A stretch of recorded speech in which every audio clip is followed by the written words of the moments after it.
ప్రియురాలు తన ప్రియుడైన యేసు ప్రభు వారిని వర్ణిస్తుంది. ఏమని వర్ణిస్తుందంటే, అడవి వృక్షములలో చల్దర్ వృక్షము ఎట్లా ఉన్నదో పురుషులలో నా ప్రియుడు అట్లా.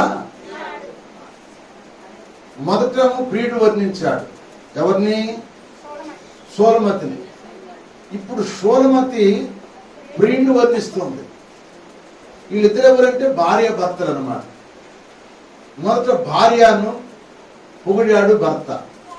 ఇప్పుడు భర్తను ఎవరు పొడుతున్నారంటే భార్య పొడుతుంది. మీకు ఒక అర్థం కావాలంటే చెబుతున్నాను అన్నమాట.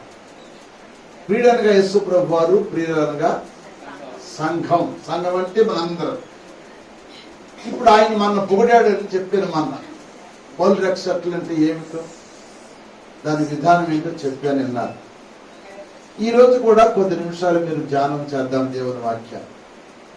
అడవిలో అనేకమైన వృక్షాలు ఉన్నాయి. అడవిలో జల్దర వృక్షం ఎట్లా ఉన్నదో నా ప్రియుడు అట్లున్నాడని ఈ షోలమతి తన భర్తను వర్ణిస్తుంది. అడవి వృక్షాలు ఎన్నో ఉన్నాయి. ఎన్నో వృక్షాలు, మంచి వృక్షాలు ఉన్నవి, చెడ్డ వృక్షాలు కూడా ఉన్నవి. దేవుడు మనుషుల్ని వృక్షాలు పోల్చాడు, దేవుడు కూడా వృక్షాన్ని పోల్చబడ్డాడు. ఈ వృక్షం ఏ వృక్షం అంటే జల్దర్ వృక్షము అన్నాడు. అడవిలో ఈ అడవి అనగా లోకం. లోకములో జల్దర్ వృక్షంగా యేసు ప్రభు. జల్దర్ వృక్షం అంటే యేసు ప్రభు అని గుర్తుపెట్టుకోండి.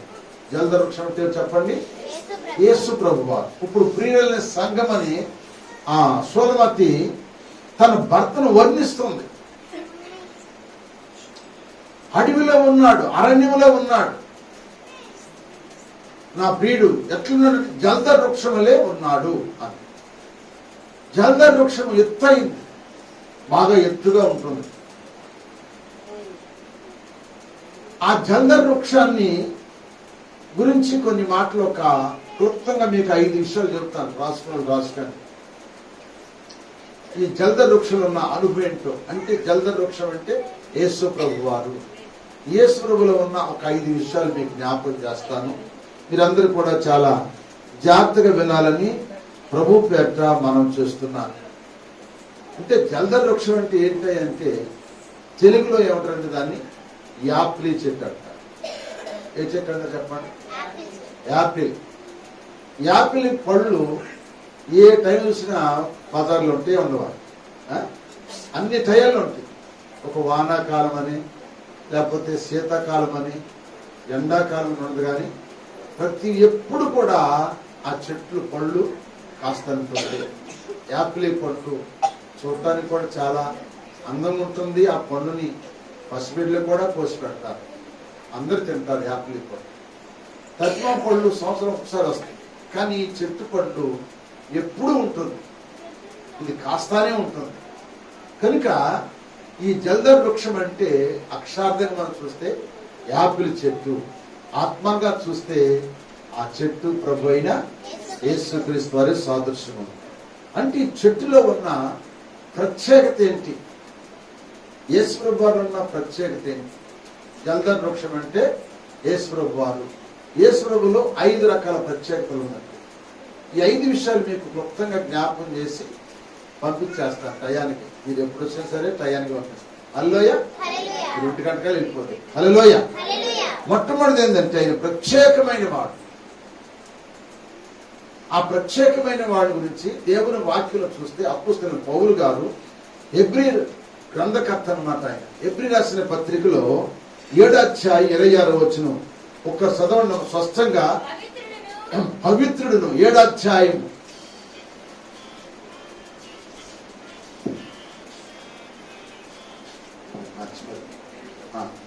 మంచిదమ్మా, లైన్లో ఉండు, అట్లాగే లైన్లో ఉండు.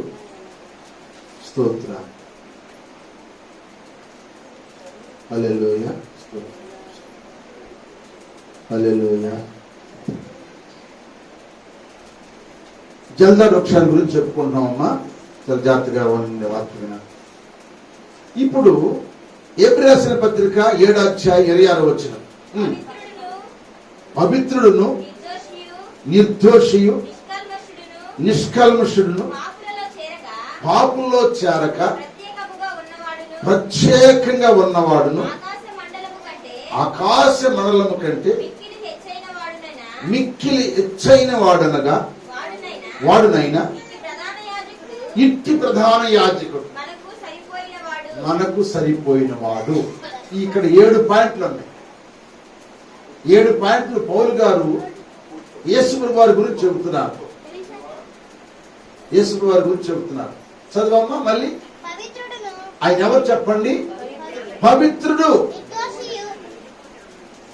ఆయన పవిత్రుడు అంటే పరిశుద్ధుడు. నిర్దోషి అంటే ఏ పాపం ఏ దోషం లేనివాడు. నిష్కళంకుడు అంటే కళంకం లేనివాడు. కళంకం లేనివాడు, ఒరుగు వంకలు లేనివాడు. అతి సుందరుడైన కళంకం మనకు అందరికి ఉండేది ఏదో కళంకం మనలో. కళంకం అంటే ఏదో ఒరుగు వంకర ఉంటుంది మనలో. ఆయనలో ఏ ఒరుగు వంకర లేదు. ఆయన కళంకం లేనివాడు, పాపుల్లో చేరినవాడు, ప్రత్యేకించబడిన వాడు, ఎత్తైన వాడు. ఆ ఇంటి ప్రధాన యాజకుడు మనకు సరిపోయిన వాడు. అంటే అర్థమేంటి తెలుసా? ఉన్నవాళ్ళకి సరిపోయిన వాడే, లేని వాళ్ళకి కూడా సరిపోయిన వాడే. ధనవంతులు సరిపోయిన వాడే, దరిద్రులకు సరిపోయిన వాడే. కుల మత అని ఏమి లేదు ఆయనకి, తారతమ్యాలు ఏమి లేదు. అన్ని కులాలకు సరిపోయిన వాడు ఆయన ప్రధాన యాజకుడు. మొట్టమొట్ట మన ప్రధాన యాజకుడు అంటే పూర్వకాలం పాత నిబంధన గ్రంథంలో పితరులకు ఎవరంటే అహరోను. ఆయన ప్రధాన యాజకుడు. క్రొత్త నిబంధనకు వచ్చేసరికి ప్రధాన యాజకుడు అంటే మొట్టమొట్ట సేవకుడు ఎవరంటే మన ప్రభు అయిన యేసుక్రీస్తు అన్నమాట. అందుకే ఇట్టి ప్రధాన యాజకుడు మనకు సరిపోయిన, ఈయన ప్రత్యేకించిన వాడు, పాపుల్లో పాపం లేనివాడు, ప్రత్యేకించబడిన వాడు. అందుకే భక్తుడు పాట రాశాడు. నిర్దోషివి నిష్కల్మషుడవు పరిశుద్ధుడవు ప్రభు నీవు. నిర్దోషివి నిష్కల్మషుడవు పరిశుద్ధుడవు ప్రభు నీవు. నిరతము నీలో జీవించుటకై కరములు చాసి సాయము చేయుము మా బలహీనత పరియుచువాడా. శ్రమలన్నిటినీ విడిపించువాడా, మా బలహీనత పరియుచువాడా. శ్రమలన్నిటినీ విడిపించువాడా. కనికరము కృపధైర్యము నీవే, కనికరము కృపధైర్యము నీవే.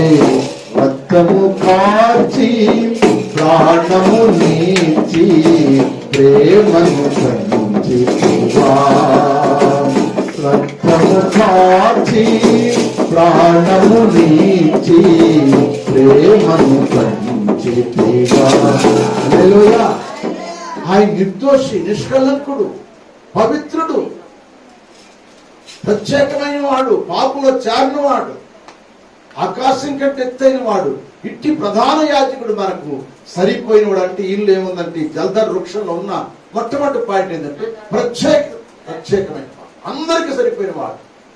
అందుకే పేతురు అంటాడు, ఆయన ప్రార్థన చేస్తున్నప్పుడు ఆకాశం నుంచి ఒక దుప్పటి దిగిందంట. ఆ దుప్పట్లో చతుర్పాద జంతువులన్నీ ఉన్నాయంట, నేల మీద పాకే పూలన్నీ ఉన్నాయంట. దేవుడు స్వరం పడుతుంది, పేతురు ఇట్ని సొప్పు తినమన్నాడు. అయ్యా నేను అపవిత్రమైన వాటిని ఎప్పుడు నేను తినలేదయ్యంటే, మళ్ళీ నేను పవిత్రపరిచేది తినంటే నేను తిన్నాయంటే మళ్ళీ ఆ దుప్పటి పైకి వెళ్ళిపోతున్నాను. ఏంటా ఈ దర్శనం అని చెప్పి ఆలోచిస్తూ బాధపడుతూ ఉన్నాడు. ఇంతలో ఇటలీ పట్టాల నుంచి కొన్నేళ్ళ నుంచి ఒక దేవదూతలుగా 2 వ్యక్తులు ఆయన దగ్గరికి వెళ్ళి, యుక్రేలో ఉన్నాడు. అప్పుడు చర్మకారుని ఉంటున్నాడు పేతురు గారు. ఇల్లయ్యా యోధామా ఆయన రోమా ప్రభుత్వంలో మహాభక్తుడు ఉన్నాడు. కొన్నేళ్ళని మహా శతాధిపతి ఉన్నాడు, అధికారి అండి. ఆయనకి దర్శనం వచ్చిన తను మిమ్మల్ని పిలుస్తున్నామని. అందుకే నీ కోసం వచ్చామంటే అడుగుతాడు. ఎన్నింటికి వచ్చింది? ఆయన 3ంటికి వచ్చాడు. మరి ఈయనకి ఎన్నింటికి వచ్చింది? 12 గంటలు కూర్చొని ప్రార్థన. ఈయనకి అదే టైంకి వచ్చింది. అందుకని అయితే అప్పుడు వెళ్ళేటప్పటికి అక్కడ ఎవరున్నారు? అందరూ అన్నిళ్ళు, అన్ని రకాల కులాల వాళ్ళు ఉన్నారు, అన్ని మతాల వారు ఉన్నారు, అన్ని జాతుల వారు ఉన్నారు. ఎర్రోళ్ళు, నలకోళ్ళు, పొట్టోళ్ళు, పొడుగోళ్ళు, ఉన్నవాళ్ళు, లేనోళ్ళు, దరిద్రులు, ధనవంతులు, కుంటోళ్ళు, గుట్టోళ్ళు అందరూ ఉన్నారు అక్కడ. వీళ్ళందరూ చూస్తే అంటుకోడు అప్పుడు అంటాడు, యేసు ప్రభు అందరికీ ప్రభు, యేసుక్రీస్తు అందరికి ప్రభు అని చెప్పి అప్పుడు సువార్త బోధించాడు. అందుకే ఇట్టి ప్రధాన యాజకుడు మన అందరూ సరిపోయిన వాడే. ఒక్కలా మతానికి సరిపోయినవాడు కాదు అండి, అందరికి ఆయన సరిపోయిన వాడు. ఇప్పుడు ఆయన అందరూ సరిపోయాడు. కానీ ఇప్పుడు ఇక్కడ కులాలు పిచ్చున్నాయి, కుల పిచ్చుంది చాలా మందికి. ఏ పిచ్చుంది? కుల పిచ్చుంది కొంతమంది. కొంతమందికి ధనవంతుల మీద ఉంటుంది, కొంతమందికి ఏమండి బాగా అధికారుల మీద ఉంటుంది. ఈ లేని వాళ్ళని చిన్న చూస్తూ ఉంటారు, లేనివాళ్ళు. అందుకే దేవుడు తన అపుస్తలుడైన తన శిష్యుడైన యాకోబుతో ఒక మాట రాయించాడు. చదవండి. యాకోబు రాసిన పత్రిక 2వ అధ్యాయం 2వ వచనం చదవమ్మా. 2 అమ్మా. ఎలాగనగా చూడండి ఇక్కడ అంటాడు, యాకోబు రాసిన పత్రిక 2వ అధ్యాయం 2వ వచనం అంటాడు, బంగారు ఉంగరం పెట్టుకుని మంచి ప్రశస్త వస్త్రాలు ధరించుకొని ఒకడు ఈ సమాజ మందిరంలోకి వచ్చినప్పుడు మురికిని బట్టలు కట్టుకుని దరిద్రుడు లోపలికి వచ్చిన ప్రశస్త వస్త్రాలు ధరించుకున్న వాడిని చూసి సన్మానించి నీవిక్కడ మంచి స్థలం కూర్చోండమని చెప్తారంట. ఆ దరిద్రుడితో నువ్వు అక్కడ నిలువు, లేకపోతే ఇక్కడ నా పాదపీఠం దగ్గర కూర్చోమని చెప్తారంట.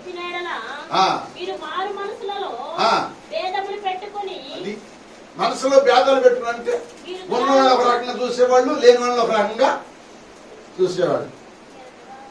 ఉన్న వాళ్ళని ఒక రకంగా చూస్తారు, లేని వాళ్ళని ఒక రకంగా చూస్తే ఎవరంటే ఈ లోక యాజకులు.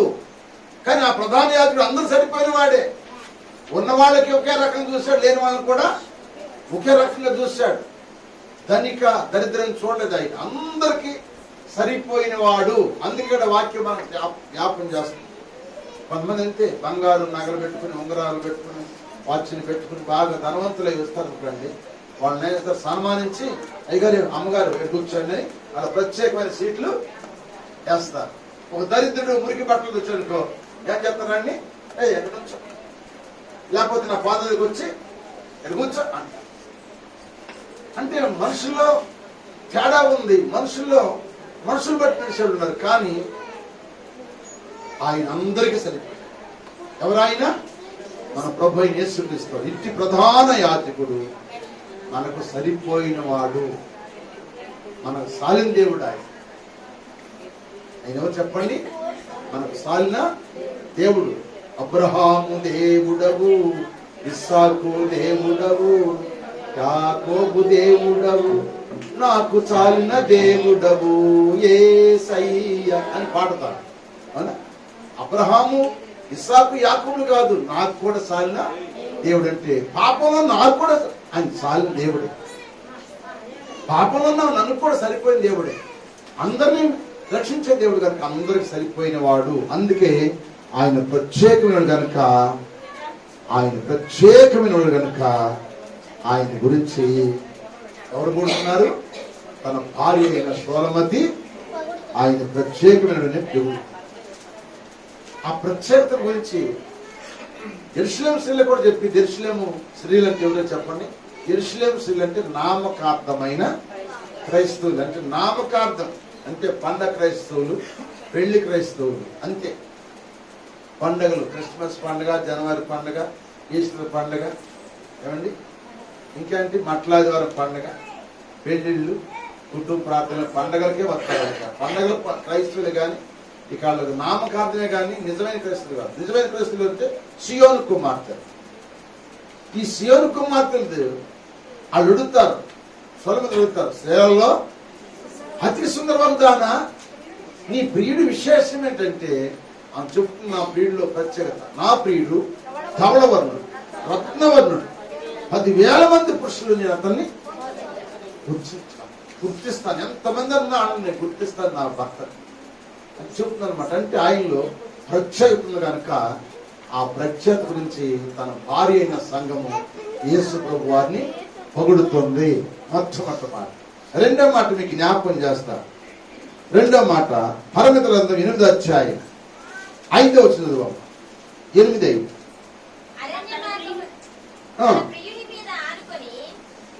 తన ప్రియుని మీద ఆనుకొని అరణ్య మార్గమున వచ్చున్నది ఎవతే జల్ద వృక్షము క్రింద నేను నిన్ను లేపి తిని అచ్చట నీ తల్లికి నీ వలన ప్రసవవేదన కలిగెను, నిన్ను కనిన తల్లి ఇచ్చటనే ప్రసవవేదన పడేను అని వాక్యం చదివిస్తుంది. తల్లి అనే మాటకు చెప్పాను కదా. తల్లి అనగా యెరూషలేము. మన తల్లి ఎవరు చెప్పండి? యెరూషలేము అని చెప్పే కదా. గలతీ రాసిన పత్రిక 4:27-26లో చెప్పే కదా. పైన యెరూషలేమే మనకు తల్లి, మనకు తల్లి అని చెప్పాను. గుర్తుందా మీకు? చూడండి ఇక్కడ గలతీ రాసిన పత్రిక 4:26 వచనంలో ఉంటాం. ఆమె మన తల్లి. ఆ తల్లి ఎక్కడికందంట? ఎక్కడికంది? జల్ద వృక్షము కింద నేను నిన్ను లేపి తిని అచ్చటని నీ తల్లి నీ వలన ప్రసవవేదన కలిగెను, నిన్ను కన్య తల్లి ఇచ్చటనే ప్రసవవేదన పడెను. ఎక్కడికంది? జల్ద వృక్షం దగ్గర కంది. యేసయ్య దగ్గరే కన్నది. ఎవరు కన్నంటే యెరూషలేము. యెరూషలేము అనగా దేవుని మందిరము. దేవుని మందిరకు వస్తేనే దేవుడు మనం కనేది. స్తోత్రం చెప్పండి. ప్రసవవేదన పడింది, కన్నది కనుక అక్కడ నేను నిన్ను లేపి తిని అన్నాడు. స్తోత్రం చెప్పండి. అక్కడ లేపిది అంటే వీళ్ళు ఎక్కడ పడిపోతే లేపారు? ఎక్కడ పడిపోయారు వీళ్ళు? ఎక్కడ పడిపోతే ఆయన లేపాడు. జల్ద వృక్షం కింద ఎప్పుడు లేపాడంటే ఎక్కడ పడిపోయారంటే వీళ్ళు ఏదెను వనములోనే అవ్వ ఆదాములు పడిపోయారు. స్తోత్రం చెప్పండి. ఎక్కడ పడిపోయారు? దేవుడు చెప్పిన పండు తినద్దన్నప్పుడే తిన్నారు కనుక, ఆజ్ఞ అతికించారు కనుక, పాపం కనుక, పాపం వచ్చే మరణం కనుక అక్కడ పడిపోయారు. అక్కడ పడిపోయిన వారిని దేవుడు చెప్పండి గెట్టేశాడు. గెట్టేసిన తర్వాత వాళ్ళ మీద దేవుడికి ప్రేమ కలిగింది.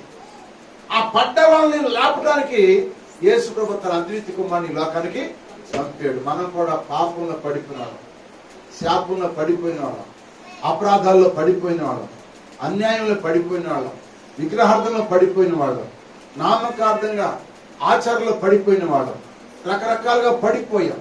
కుల మత విశేషణ బట్టి లేని స్థితిలో ఏదో ఒక విధంగా మనం పడిపోయాం. పడిపోయిన అందరిని దేవుడు లేపటానికి వచ్చి లేపాడు. జల్ద వృక్షం కింద నేను నిన్ను లేపి తిని. యేసయ్య లేపాడు మన. ఆయన లేకపోతే ఏమైపోయాడు చెప్పండి? పాతాళానికి వెళ్ళిపోయేవాళ్ళం. పాతాళానికి వెళ్ళిపోయాడు అంటే మనం అందరూ. ఆయన మనం లేపాడు. ఆయన లేవదీపోతే ఎవరు వల్ల? ఎవరు మనం లేపేవాళ్ళు? లేపుతారు చెప్పండి? ఎవరల్లా కాదు. లేపాలంటే ఎవరల్లా కాదు. ఆయన లేపాలి అంటే ఈ లోకంగా నువ్వు కింద పడిపోతే పైకి లేపే మనుషులు ఉన్నారు. లేపటం అంటే మనిషిని లేపటం కాదు. ఆత్మీయులు పడిపోయిన లేపాలంటే ఆయన లేపాల్సిందే కానీ పడిపోయిన వాళ్ళని ఎవరు లేపడానికి ఎవరల్లా కాదు. అందుకు ఆయన సువార్తను ప్రకటించుకుంటూ వచ్చి అందరి సువార్త ప్రకటించి అందరినీ పైకి లేపాడు. త్రాగుల్లో ఉన్నవాళ్ళు, వ్యభిచారంలో ఉన్నవాళ్ళు, దొంగతనాల్లో ఉన్నవాళ్ళు, దోపిడిలో ఉన్నవాళ్ళు, మూర్ఖంగా జీవించిన అందరూ. అందుకని మీరు పాపం చేత అపరాధం చేత చచ్చిపడిన మిమ్మలను క్రీస్తు మనలను బ్రతికించడానికి లేపాడు. హల్లెలూయా. ఆయన మనల్ని లేవనెత్తాడు. హల్లెలూయా. ఎందుకంటే ఆనాడు సర్పము అవ్వను ఏ విధంగా మోసం చేసిందో ఈనాడు కూడా మోసపోతున్నాము. ఆ మాట చదువుతారా? చూడండి, కొరింథీ రాసిన 2వ పత్రిక, మొదటి పత్రిక 11వ అధ్యాయం మొట్టమొదటి చూడమ్మా.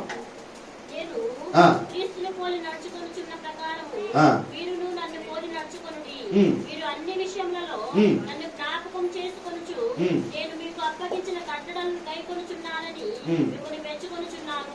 ప్రతి పురుషునికి అమ్మమ్మ రెండో కొరింథీ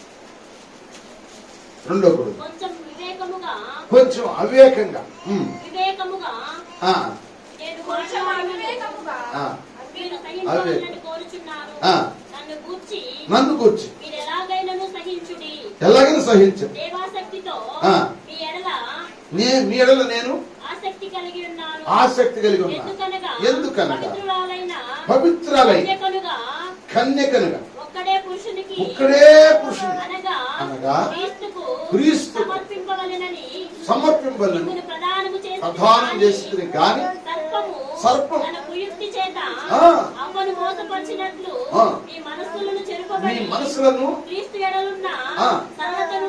సరళత నుండి పవిత్రత నుండి అని భయపడుచున్నాను. చూడండి, ఇక్కడ ఈ సంఘాన్ని గురించి సేవకుడైన అపోస్తలుడు పౌలు గారు బాధపడుతున్నారు. నేను కొంచెం అవివేకంగా మాట్లాడినాను, మీరు సహించాలి. ఎందుకంటే మిమ్మల్ని అందరినీ కూడా ఒకే పురుషునికి మిమ్మల్ని కన్యగా ప్రదానం చేశారు. కానీ సర్పము తన కుయుక్తత అవని ఏ విధంగా మోసపరిచిందో మిమ్మల్ని కూడా మోసం చేస్తుంది కనుక ఆ మోసంలో మీరు పడిపోకుండా ఉండాలని మీ కొరకు నేను ఏడుస్తున్నాను, దుఃఖపడుతున్నాను, భయపడుతున్నాను చెప్తాడు సేవకుడు. నిజమే, సాతాను అన్నాడు అవరు పడేసినట్టుగా ఈనాడు అందరినీ కూడా పడేస్తుంది, ఏదో ఒక విధంగా పడేస్తుంది. పడేయట్లేదా చెప్పండి? ఏ విషయంలో మనం పడిపోతూనే ఉన్నాము. పడిపోయిన వారిని ఎవరు లేపలేరు, ఏ వ్యక్తి లేపలేడు, యేసయ్య లేపాల్సిందే. దేవుని స్తోత్రం చెప్పండి. అందుకే జల్దర్ వృక్షం కింద నేను నిన్ను లేపాడు ఆయన. ఎంతో మంది పడిపోయారు. యేసయ్య ఇన్ని రకాలుగా చెప్పినా కూడా ఈనాడు కూడా పడిపోతానున్నారు. అయ్యా తొందరపడ్డాయి, కూతురాడిన అయ్యా నా కొరకు ప్రార్థన చేయంటారు కొంతమంది. అంటారా? తొందరపడ్డాను అయ్యా, ఓర్చుకోలేకపోయినయ్యా, ఇక తిట్టేశాను, నా ఇష్టం లేని తిట్టేసాను అంటారు కొంతమంది. ఓర్చుకుంటారు, ఓర్చుకుని ఒక్కసారి కక్కేసేస్తారు. పడిపోతున్నారు. ఈ పడిపోయిన వారిని లేపాలంటే ఎవరు లేపుతారంటే యేసయ్య లేపాల్సిందే. హల్లెలూయా. అందుకే నేను పడిపోయిన వారిని లేపడానికి వచ్చింది జల్దర్ వృక్షం అనగా యేసు ప్రభు వారు పడిపోయిన వారిని లేపాడు. అన్ని తెలిసి పడిపోతే ఈ ఊళ్ళు లేపడు. స్తోత్రం చెప్పండి. అన్ని తెలిసినా పడిపోతే యేసయ్య కూడా లేపడు. మీరు ఏదో అనుకున్నారా? అన్ని తెలిసిన తర్వాత నీకు అన్ని తెలిసి పడిపోతే యేసయ్య లేపుతాడా? లేపడు. అన్ని తెలిసిన సౌలు పడిపోయాడు, సౌలు మళ్ళీ పైకి లేపలేదు. అట్టగా తెచ్చుకో. అట్లా ఎంతో మంది పడిపోయినారు. బలాజులు పడిపోయారు, గొప్ప వాళ్ళు పడిపోయారు. కనుక పడిపోయిన వారు తెలియక పడిపోతే దేవుడు క్షమిస్తాడు, తెలిసిన పడిపోతే దేవుడు క్షమించాడు. క్షమించాలంటే దేవుని దగ్గర ఎంత వ్యాకులు పడి ప్రార్థన చేయాలో అంత ప్రార్థన చేయాలి. హల్లెలూయా. ఆ ప్రార్థన చేయడానికి కూడా మనం బతికి కనుక మనం క్షమించవచ్చు. మనం క్షమించవచ్చు. కానీ మనం ఎక్కువ ప్రార్థన అంటే క్షమిస్తానని చెప్పి కొత్తక మన ఇష్టాన్ని తిరిగి చేసి మళ్ళీ బూతులాడితే మళ్ళా అయ్యా అంటే ఒప్పుకుంటాడా చెప్పండి? ఏదైనా ఒకసారి 2 సార్లు 3 సార్లు తప్పు కాస్తాడు, కొత్తగా కాస్తాడు, తప్పులు కాయడు. అందుకని మనం ఆయన దగ్గర జాగ్రత్తగా బతకాలి. హల్లెలూయా. ఆయన లేపే దేవుడు. పడిపోయిన ప్రాకారాలు, చెడిపోయిన జీవితాలు, కాల్చబడిన ముఖ ద్వారాలు, బలహీన సంసారాలు, కట్టుదాం పదండి కలసి కట్టుగా రండి, కట్టుదాం పదండి జట్టుగా నిలవండి. చెడిపోయిన ప్రాకారాలు, చెడిపోయిన జీవితాలు, ధర్మశాస్త్రమెరిగియున్న యూదులు ఆరాధన మరిచారు 70 ఏళ్ళు. ముమ్మారు దిక్కులేని అనాథులై బబులోనికి పోబడిరి బానిసలై, ధర్మ ధర్మశాస్త్రమెరిగియున్న యూదులు ఆరాధన మంచారు చెప్పదియేను ముమ్మారు దిక్కులేని అనాథులై ప్రభులోనికి పోబడి బానిసలై భారమున్న నాయకుని నేతృత్వములో బలమైన విడుదల విజ్ఞాపనలో భారమున్న నాయకుని నేతృత్వములో బలమైన విడుదల విజ్ఞాపనలో పరిపూర్ణ ధైర్యముంది పరిశుద్ధతలో పరిపూర్ణ శక్తి ఉంది పరిశుద్ధతలో పదండి కలసి కట్టుదారండి పదండి కట్టుగా నిలదండి పడిపోయిన ప్రాకారాలు వెళ్ళిపోయిన జీవితాలు. అందుకే జల్దర్ వృక్షం మొట్టమొదటి ఏంటంటే యేసయ్యలో ప్రత్యేకత ఉన్నది. అంటే దానికి అందరికీ ఆయన సరిపోయినవాడే అంటారు. కొందరికా అందరికి సరిపోయిన వాడు ఆయన. ఒక కుల మత భేదం లేకుండా, ఒక రంగు భేదము, కుల భేదం, మత భేదం, లేకపోతే డబ్బు భేదం ఏది లేకుండా నిరుపేదలకైనా ధనికులకైనా అందరికీ ఆయన సరిపోయిన అందరి దగ్గరికి వెళ్తారు. హల్లెలూయా. రెండవది ఆయన ఆ జల్దర్ వృక్షం కింద నిన్ను లేపారు. నీ తల్లి అక్కడే ప్రసవేదన పడిందని చెప్పాడు. హల్లెలూయా. మూడో మాట చూడండి, పరమిత్ర గ్రంథము 7వ అధ్యాయం పరమిత్ర గ్రంథము 7వ అధ్యాయము చూద్దాం. 7వ అధ్యాయం 8వ వచనం చూడు. 4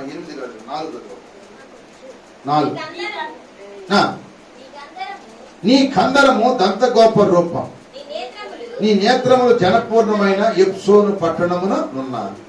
2 తటాకములతో సమానం. నీ నాసిక దమస్కు దిక్కుకు చూచు లెబనోను శిఖరముతో సమానము. స్తోత్రం చెప్పండి. మూడవది ఏంటంటే నాసిక అంటే ముక్కు, అంటే నీ శ్వాస సువాసన అన్నమాట. నీ శ్వాస సువాసన.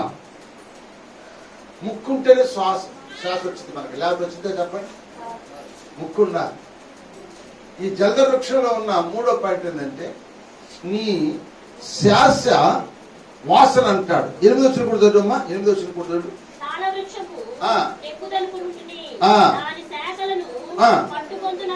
అనుకుంటుని నీ కుచము అది నీ శ్వాస వాసన జల్దర సువాసన వలె ఉన్నది. ఇది మనకు రావాల్సింది. అంటే జల్దర్ వాసన రావాలి. హల్లెలూయా. నీ శ్వాస వాసన అంటే నీ శ్వాస వాసన జల్దర్ వాసనగా రావాలి. జల్దర్ అంటే చెప్పే కదా యేసు ప్రభువా. నీ శ్వాస సువాసన అంటే ఈనాడు యేసయ్యని మనం నమ్ముకున్నాం. నమ్మనోళ్ళు బోడి మంది లేరంటారా? ఉన్నారు లేరా? ఎల్సిం గారు మామూలు నిద్రబాబు నేను స్తోత్రం. హల్లెలూయా. అనయ్య నిద్రబాబు ముగిచేస్తా, అయిపోయింది. ఇంకా 10-15 నిమిషాలు ముగిచేసి ఎంత టైం ఉన్నా ఎంత వాక్యం ఉన్నా ఆపి మీకు టైం పంపించారు. హల్లెలూయా. మీరు మీ టైమే చూస్తున్నా కానీ వాక్యం చూడలేదు. కానీ అసలు చూడకూడదు, వాక్యమే చూడాలి, టైం చూడకూడదు. హల్లెలూయా. టైం చూడరు. పెద్ద శాసన టైం చూడరు. వాళ్ళు వాక్యం పూర్తిగా సంపూర్ణమైన వరకు వాళ్ళు ఉండని పని గంటల తరబడి వాక్యం చెబుతారు. ఆ కృప దేవుడు నాకు ఇచ్చాడు. గంట తరబడి చెప్పగలను కృప ఇచ్చాడు. 1-2 గంటల వరకు చెప్తాను కృప ఇచ్చాడు. 3 గంటలని చెప్పే కృప ఇచ్చాడు. కానీ మీరు ఉండని నేను చెప్పలేకపోతాను. హల్లెలూయా. మీకు అర్థం అవడానికి కొన్ని మాటలు చెబుతాను. నీ శ్వాస వాసన జల్దర్ వాసన అన్నాడు. జల్దర్ అంటే యేసు ప్రభువు అని చెప్పే కదా. శ్వాస వాసన అంటే ముక్కులు పిలుస్తారు కదా. ఎట్ట పిలుస్తాం మనం వాసన చెప్పండి. ఎట్టగాలు పిలుస్తాము అంటాం లేదా? అంటే ఏ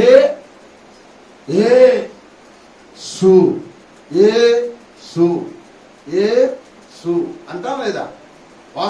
చెప్పండి, పీల్చే గాలి చెప్పండి. అలుపు వచ్చింది, బాగా పరిగెత్తారు, ఎట్లా పిలుస్తారు వాసన, ఎట్లా పిలుస్తారు అంటావా లేదా? మీరు ఒకసారి పిలుచు చూడండి మీ అందరం. మీరు యేసు అనే మాట ప్రతి ఒక్కరిలో వస్తుంది. ఆ మాట యేసు అనే మాట రాకపోతే అది చచ్చిపోతారు అంతే. యేసు అనే మాట ఎక్కడ పెట్టాడు దేవుడు? ఈ నాసికంలో పెట్టాడు. అదే నీ శ్వాస సువాసన అన్నాడు, జలధర వాసన అన్నాడు. అంటే యేసు అనే మాట్లాడుతుందంటే అది నువ్వు పీల్చే గాలిలో ఉంటుంది. ఆ గాలి నువ్వు పీల్చి వదలిపోతే చచ్చిపోతావు. అందుకే ప్రతి ఒక్కరు కూడా యేసును స్మరించాల్సిందే. హల్లెలూయా. యేసయ్య అందరికి దేవుడే. యేసయ్యని స్తుతించిన వారు ఎవరు లేరు. తెలియకుండా వాళ్ళు యేసు అంటున్నారు. ఎందుకంటారంటే గాలి పీల్చుకోవటము యేసయ్యా, యేసు, ఏ వదలటము సు, యేసు, యేసు, యేసు అని ఎక్కడ ఉందని ఈ ప్రాణవాయువు. స్తోత్రం చెప్పండి. ఈ ప్రాణవాయు ఎవరిదనగా యేసయ్య. జలధర వాసన. అర్థమైన స్తోత్రం చెప్పండి. మరోసారి చెప్పండి. మనం అంటున్నా లేదా? అందరూ అంటున్నారు. అన్ని కులాలు మతాల వారు వాళ్ళు ఎన్ని అనుకుంటారు కానీ ఆ గాలి పీల్చుకుంటారు, చచ్చిపోతారు. స్తోత్రం చెప్పండి. కనుక ఆయన వాసన, నీ శ్వాస వాసన జలధర్ వాసన అంటున్నాడు. హల్లెలూయా. నువ్వు పీల్చే గాలి లోపల పోయేటప్పుడు పేటు వదిలేదు వాసన. అందుకే మనం మరణ వాసనగా ఉండాలా, జీవవాసనగా ఉండాలా? జీవవాసన ఉండాలంటే ఆయన ఎప్పుడు మనం పిలుస్తూనే ఉంటాం. ఎప్పుడు ఆ పిలవకపోతే చచ్చిపోతాం. అందుకని దేవుడు మనకి శాస్త్రవాసన పెట్టాడు. హల్లెలూయా. 4వ మాట మీకు జ్ఞాపకం చేస్తాను. పరమిత గ్రంథం 2వ అధ్యాయం 5వ వచనం. 2వ అధ్యాయం 5వ వచనం. ప్రేమాతిశయము చేత నేను మూర్ఛిల్లుచున్నాను. నన్ను బలపరచుడి. జలధర పండ్లు పెట్టి, అమ్మా ఏం బట్టి అంట? జలధర పండ్లు బట్టి నన్ను ఆదరించుడి అన్నాడు. అంటే ఈ జలధర చెట్టు యేసు వారు మన ఆదరించే దేవుడు. ఎవరు చెప్పండి? ఆదరించే దేవుడు. ఆదరించే దేవుడు. ఈయన ఏమంటుంది ఇప్పుడు? మళ్ళీ ఏం చేత అంట? ప్రేమాతిశయము చేత మూర్ఛిల్లిపోవడం అంటే చెప్పండి. మూర్ఛిల్లిపోవడం, మోసలు కొట్టుకుంటారు, గిలగిల కొట్టుకుంటారు. వాళ్ళ చేతులు ఏం పెట్టాలి? ఇప్పుడు ఇనుము పెడతారు. ఇనుము పెడితే ఆగుతారు. మూర్ఛలు కదా. ఏం మూర్ఛిల్లిపోతుందంట. దేని మీద? ప్రేమాతిశయం చేత. చాలా జాగ్రత్తగా నాలుగు.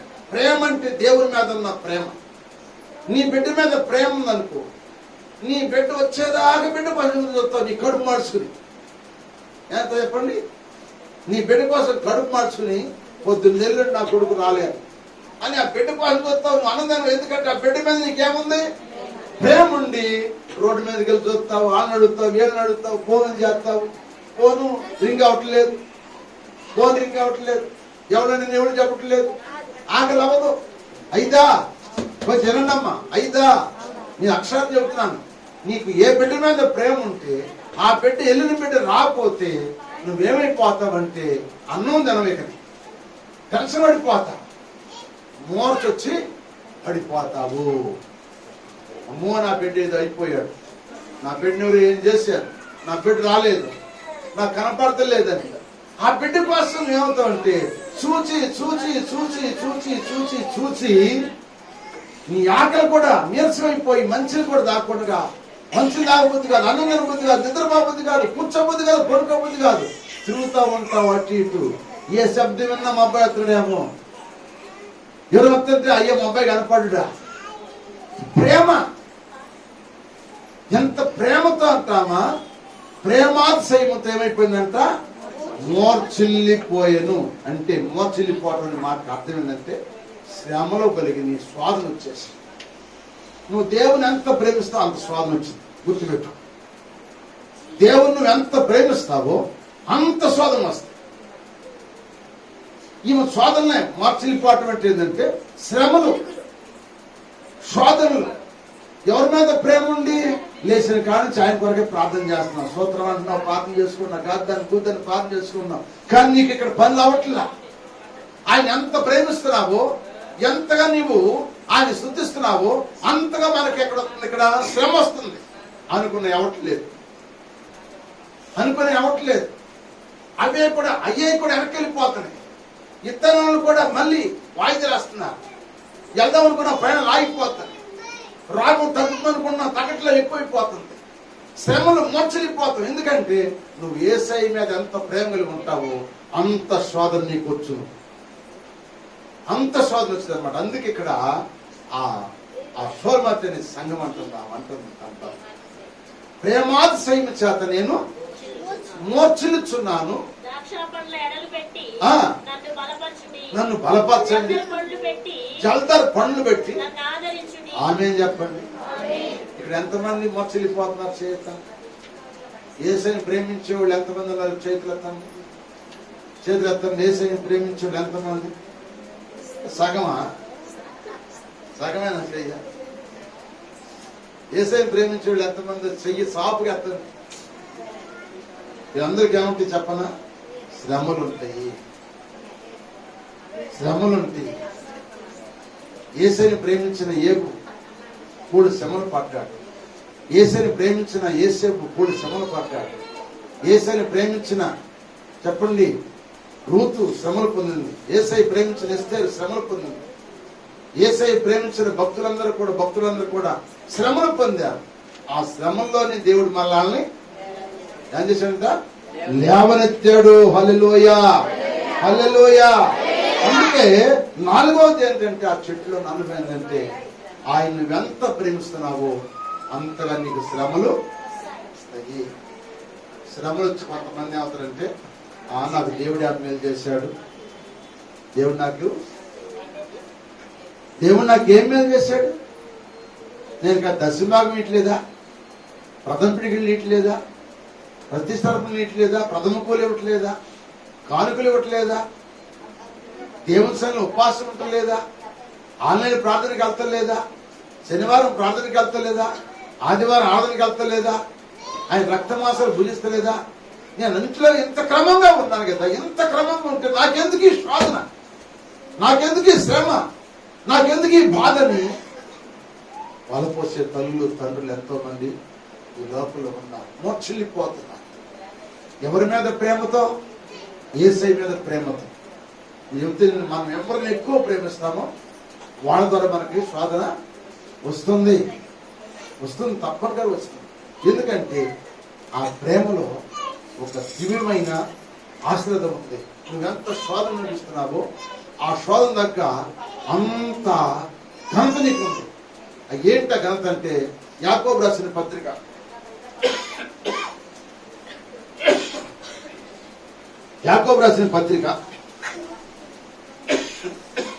1వ అధ్యాయము 12వ వచనం.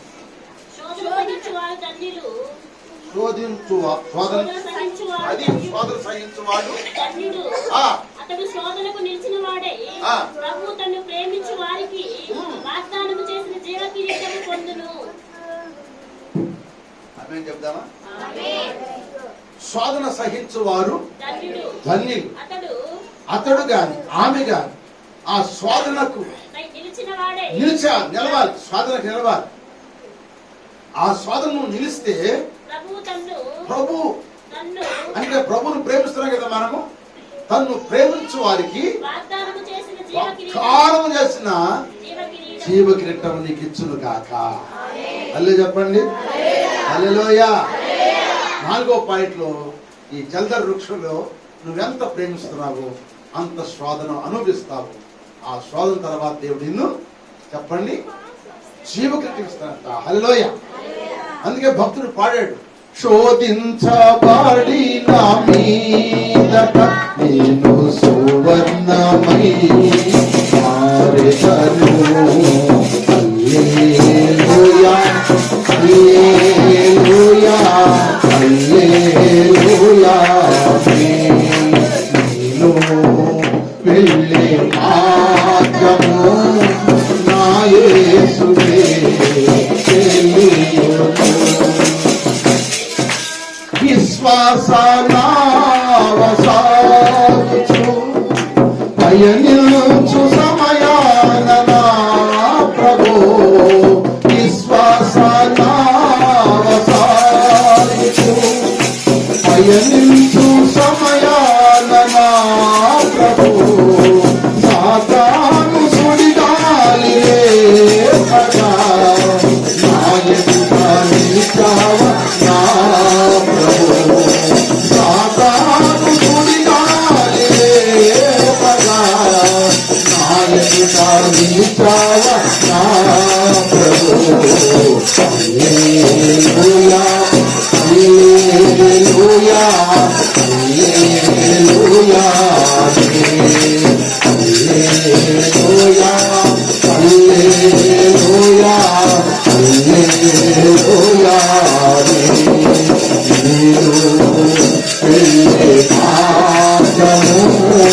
నా యేసువే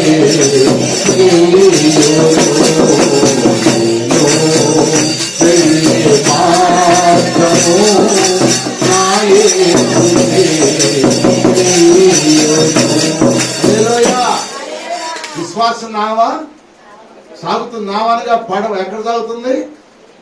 సముద్రంలో వెళ్తున్నప్పుడు ఏం చేసింది? సాతాను సుడిగాలి రేపేసింది, శోధన వచ్చింది. సుడిగాలి దేవుడు వేసాడు, ముంచాడు పడవని. ముంచలా, నా దగ్గరికి వచ్చి నిలిచాడు, వేసాడు. పడవ మునకుండా తీసుకెళ్ళి ఆ ఒడ్డున పెట్టాడు. అందుకే ఆయన మనం శోధన సహించువారు తల్లిలు. శోధన నిలిస్తే తప్పక ఆయన వాగ్దానం చేసిన నీతి క్రితం దేవుడు నీకు ఇచ్చును గాక. నిన్ను ఏడ్పించాడు. ఎంత ప్రేమించావో నీ ప్రేమను పరీక్షిస్తాడు ఆయన. అది నీ ప్రేమని పరీక్షిస్తాడు. అబ్రాహామును పరీక్షించలేదా? 100 ఏళ్ల కొడుకునిచ్చాడు. 15 సంవత్సరాల వయసు వచ్చింది కొడుక్కి. కొడుకును ప్రేమిస్తున్నాడు, బాగా ప్రేమిస్తున్నాడు కొడుకుని. ప్రేమించినప్పుడు ఏం చేశాడు? అబ్రహాం గారిని పిలిచాడు దేవుడు. అబ్రహాం అన్నాడు. అయ్యా చిత్తం అన్నాడు. నీ ఒక్కను కుమారుడు అనగా ఇస్సాకుని తీసుకొచ్చి నేను చూపించే మొరియా పర్వతం మీద ఓ పర్వతం నీ కొడుకు నాకు బలియా.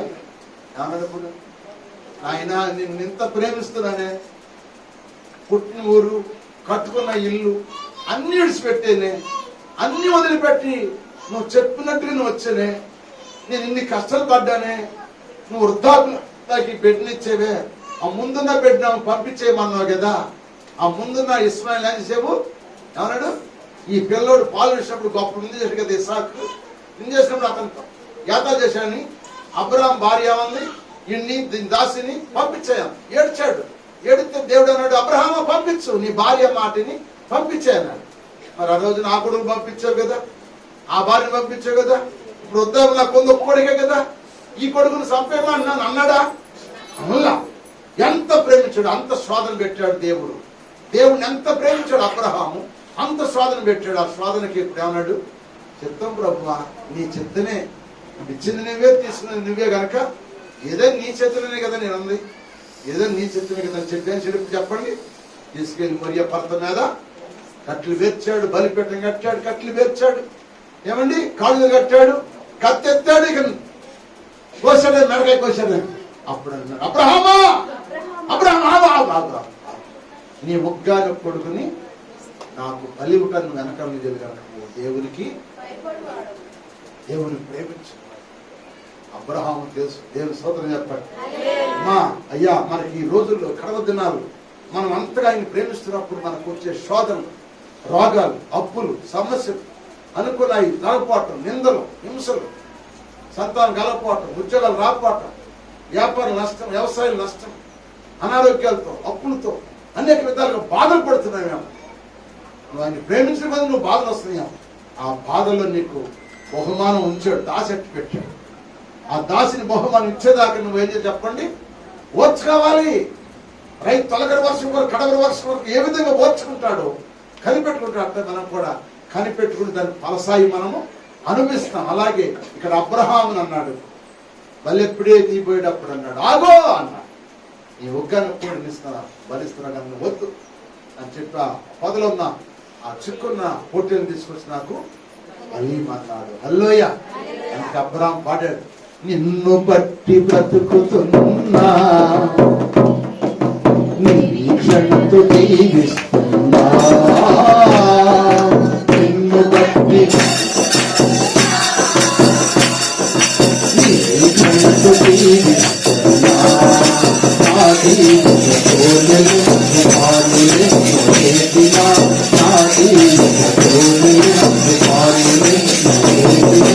ఆవరించిన ఆత్మనాథుడా ఆవరించిన ఆత్మనాథుడా అత్తరికి నన్ను చేసిన అత్యధికుడా అత్తరికి నన్ను చేసి అత్యధికుడా నిన్ను బట్టి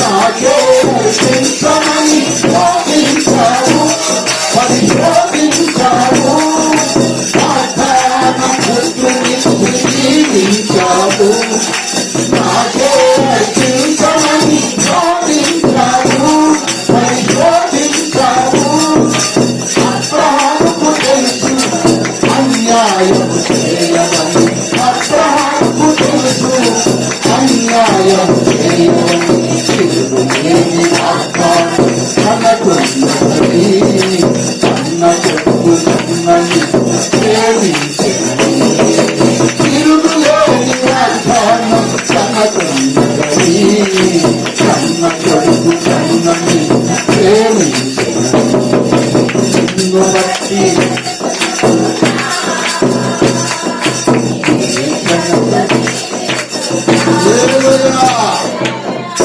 కన్న కొడుకని ఎక్కువ ప్రేమించాడు. ఎవరిని? యేసయ్య. అందుకే ప్రేమాశ్రయించేత నేను మోర్చిల్లిపోయినంటే శ్రమలు ఎక్కువైపోయి నన్ను తీసుకెళ్లి ఆ జలదర పొడతో నన్ను ఆదరించని ప్రియులతో సంఘంతో చెప్పుకో. ప్రియమైన బిడ్డలారా, నువ్వు ఆయన ఎంత ప్రేమిస్తున్నా శ్రమలు వచ్చినా ఆ శ్రమను సహిస్తే నీకు జీవకిటనిస్తాడు. ఆ శ్రమను జయించి ఉగ్గాన కుమారుడు బలిపోతున్న అబ్రహాము దేవుడు ఆశీర్వదించి వేలకి లక్షల కోట్లాది మంది ప్రజలకు సంతానాభివృద్ధి కలగడానికి అబ్రహాం గర్భం తీసుకొచ్చాడు. అబ్రహామును బహుగా ఆశీర్వదించాడు. అబ్రహాం బిడ్డను చంపాడా? నీ బిడ్డలను కూడా నష్టపరచాడు. నీ బిడ్డలు నష్టపరచడు. నీ కుటుంబాన్ని నష్టం చేయడు. నీ కుటుంబాన్ని ఏం చేయడు. ఎంత నష్టపోతున్నావో అంత రెండంతలు దేవుడు ఇచ్చును గాక. ఆయన ఇచ్చేదాకా మనం ఓర్చుకోవాలి. సొంత చెప్పండి. డాక్టర్ దగ్గరికి వెళ్ళేవాడు ఆయన ఆపరేషన్ చేస్తాడు. ఓర్చుకుంటున్నా ఓర్చుకోపోతున్నా ఓర్చుకోవాలి. ఒకసారి మత్తు తెలిసింది, మత్తు అయిపోయి తెలిసినాక కేకలేసి సరే ఓచేస్తాడు. అది పూర్తయిన దాకా కూడా ఓర్చుకోమాట అంతే. కేకలేస్తే సరే అలసిన సరే అట్లాగే ఉంచి ఆపరేషన్ జరిగి పూర్తి చేసిన దాకా వెళ్తాడు. అట్లాగే మన కూడా దేవుడు బతికిస్తాడు. అమ్మా దయచేసి ఆ జలద వృక్షం యేసయ్య ఆయన ఎక్కువ ప్రేమించి నువ్వెన్ని కష్టాలు వస్తున్నాయో ఆ కష్టాల దగ్గర ప్రతిఫలం దేవుడు రెండంతలు నీకు దీవెన ఆశ్రదము తగిన కాలం దేవుడు దయచేయను గాక. 5వ మాట చెప్పుకునిస్తాను చూడండి.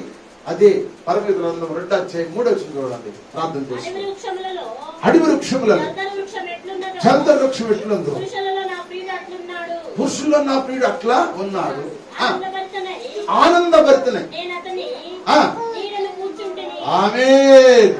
ఇప్పుడు ఏమొచ్చిందంటే శ్రమలు పోని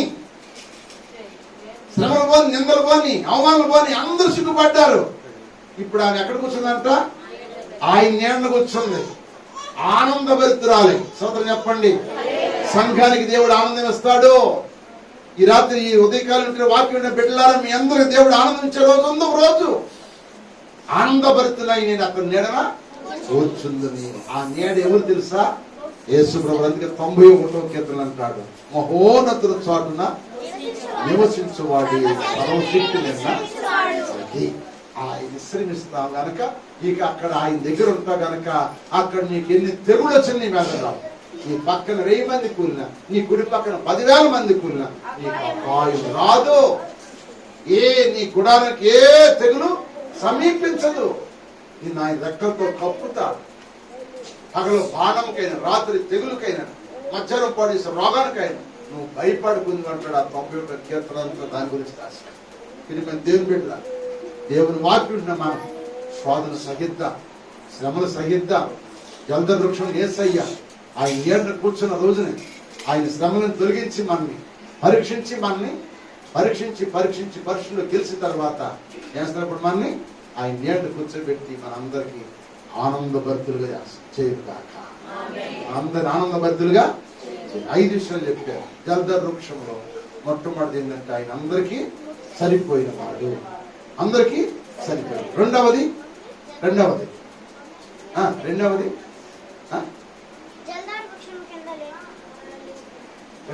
పడిపోయిన వారందరినీ లేపాడు.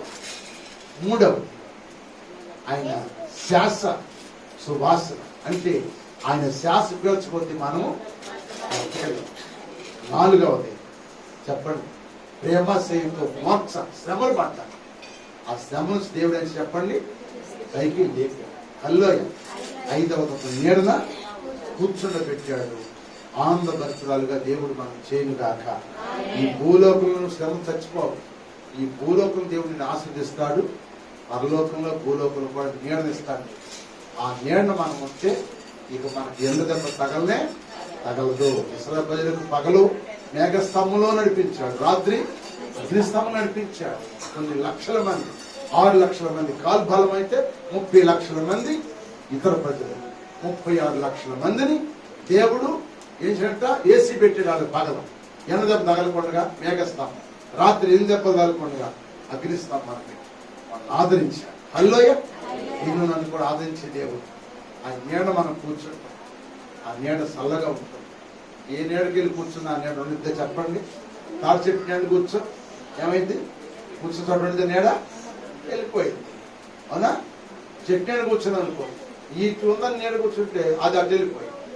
మనుషులు కూడా అంతే, మనుషులు నీడను కూర్చుంటే కొద్దిసేపు నీడను కూర్చోబెట్టిన తర్వాత వెళ్ళిపోతాయి.